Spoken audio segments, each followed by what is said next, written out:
नमस्कार, मी दीपाली. पालवी Marathi baby world मध्ये सर्वांचं मनापासून स्वागत. वाढत्या वयामध्ये लहान बाळ किंवा लहान मुलं हे किती खातात यापेक्षा ते काय खातात, कधी खातात आणि कशा पद्धतीने खातात हे खूप जास्त महत्त्वाचं असतं.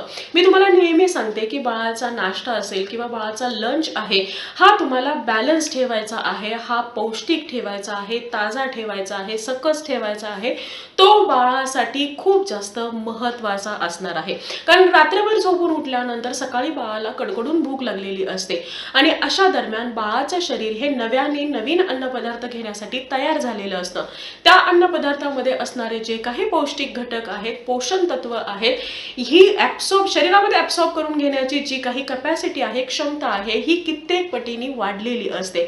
आणि म्हणून सकाळी उठल्याबरोबर तुम्ही बाळाला काय देता हे खूप जास्त महत्त्वाचं आहे. आजच्या व्हिडिओमध्ये मी तुमच्यासोबत काही असे पदार्थ शेअर करणार आहे की जे पदार्थ तुम्हाला नाश्त्यामध्ये किंवा रिकाम्या पोटी बाळाला देणं हे आवश्यक आहे. हे पदार्थ जर रेग्युलरली तुम्ही बाळाला रिकाम्या पोटी देत असाल तर तुमचा बाळ नक्कीच हा वजनदार, सुदृढ, निरोगी आणि ताकदवान व्हायला मदत होईल. कोणते असे पदार्थ आहेत जाणून घेण्यासाठी आजचा हा आपला व्हिडिओ शेवटपर्यंत पाहत राहा.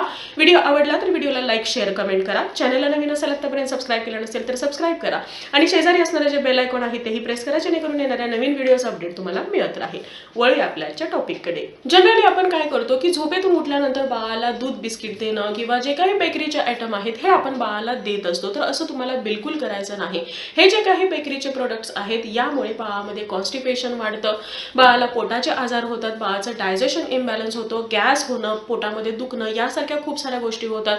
बाळाची भूक मंदावते, बाळ हा चिडचिड करायला लागतो. बाळाला मिळणारं जे पोषण आहे हे पोषण पुरेशा प्रमाणामध्ये न मिळाल्यामुळे इतर आरोग्याच्या खूप साऱ्या समस्या उद्भवायला मदत होते. त्यामुळे तुम्हाला असे रेडीमेड जे पॅक फूड आहेत हे बाळाच्या आहारामध्ये सकाळच्या वेळेमध्ये म्हणजे ऍटलीस्ट 12 पर्यंतचा जो काही काळ आहे या काळामध्ये तरी बाळाच्या आहारामध्ये बिलकुल द्यायचे नाहीत आणि रिकाम्या पोटी तर अजिबातच नाही.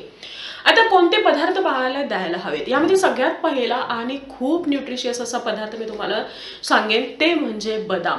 रात्रभर भिजत घातलेले बदाम सकाळी उठल्याबरोबर रिकाम्या पोटी जर तुम्ही बाळाला देत असाल तर याचे अगणित फायदे बाळाला होतात.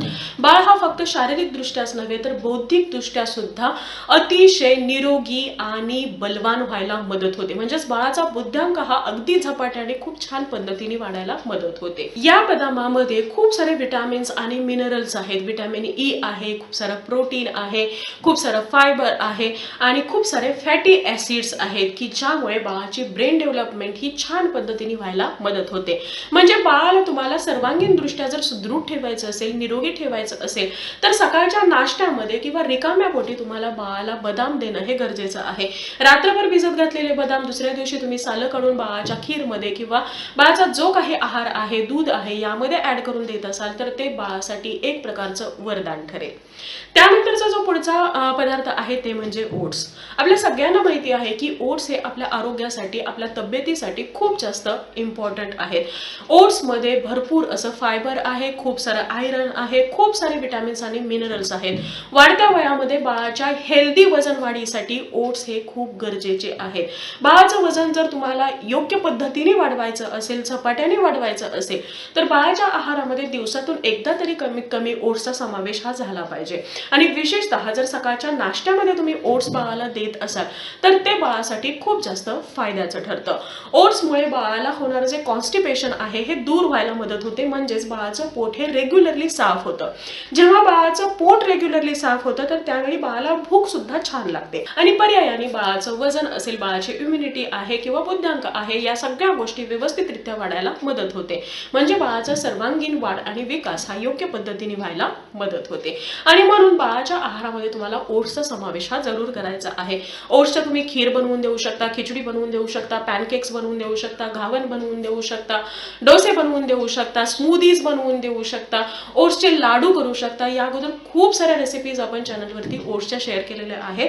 त्या सगळ्या प्रकारे तुम्ही बाळाच्या आहारामध्ये ओट्सचा समावेश हा करू शकता. त्यानंतरचा जो पुढचा पदार्थ आहे ते म्हणजे मध. मध हा बाळाच्या आहारामध्ये यायलाच हवा. जसा 1 वर्षाचा होतो तर त्यानंतर रेग्युलर बेसिसवरती तुम्हाला मधाचा समावेश बाळाच्या आहारामध्ये करायचा आहे.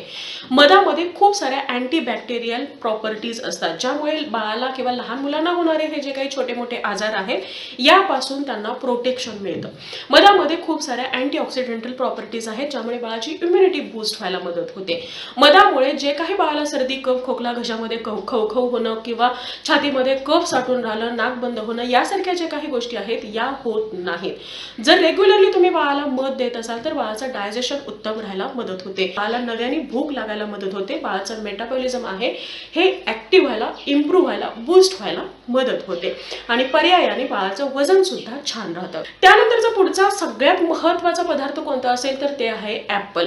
जनरली आपण असं सजेस्ट करतो की रिकाम्या पोटी बाळाला किंवा लहान मुलांना किंवा कोणीच कोणतंही फळ खाणं हे योग्य नाही, आयुर्वेदामध्ये असं सांगितलेलं आहे.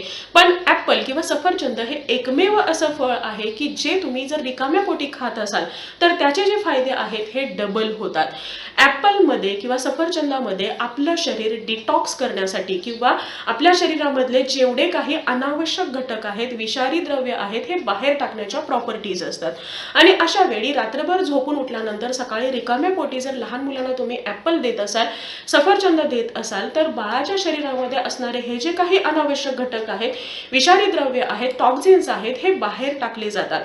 आणि असे टॉक्झिन्स जर वेळोवेळी बाहेर पडत असतील तर त्याचा त्रास बाळाला होत नाही, बाळ हा कॉन्स्टिपेटेड होत नाही, बाळाचं डायजेशन हे इम्प्रूव्ह व्हायला मदत होते, बाळाला भूक छान लागते, बाळाचं जी काही इम्युनिटी आहे ही छान राहायला मदत होते किंवा बाळाची सगळ्या ज्या काही गोष्टी आहेत ह्या अगदी रेग्युलर व्हायला किंवा छान पद्धतीने कार्य करायला मदत होते. सफरचंदामध्ये सुद्धा खूप सारे विटॅमिन्स आहेत, मिनरल्स आहेत, फायबर आहे, फायटोकेमिकल्स आहेत आणि हे सगळे जे काही पोषक घटक आहेत हे जर तुम्ही रिकाम्या पोटी घेत असाल किंवा सफरचंदाचं सेवन तुम्ही रिकाम्या पोटी करत असाल तर याचा पुरेपूर फायदा तुम्हाला होतो किंवा बाळाला होतो आणि बाळाचं आरोग्य आहे हे सुधारायला मदत होते, बाळ हा निरोगी, सुदृढ आणि ताकदवान राहायला मदत होते. या सगळ्या गोष्टी सुद्धा तुम्ही एकत्रित बाळाला देऊ शकता. सेपरेट तर तुम्ही देऊच शकता, पण एकत्रित सुद्धा बाळाला देऊ शकता. यासाठी या अगोदर चॅनलवरती आपण एक ओट्स ऍपल पॉरिजची रेसिपी शेअर केलेली आहे, ज्यामध्ये मी या सगळ्या गोष्टी ऍड केलेल्या आहेत आणि ही जी रेसिपी आहे ही अगदी 2 ते 3 मिनिटांमध्ये बनवून रेडी होते. त्यामुळे तुम्हाला खूप जास्त कष्ट करण्याची सुद्धा गरज नाही. शिवाय हे ऍपलमुळे आणि मधामुळे इतकी गोड बनते की लहान बाळ, लहान मुलं 1 मिनिटामध्ये हे फिनिश सुद्धा करतात. सो आय होप आजचा हा व्हिडिओ तुम्हाला आवडला असेल आणि हेल्पफुल ठरला असेल. Thank you so much for watching this video. Bye bye. See you soon with new topic.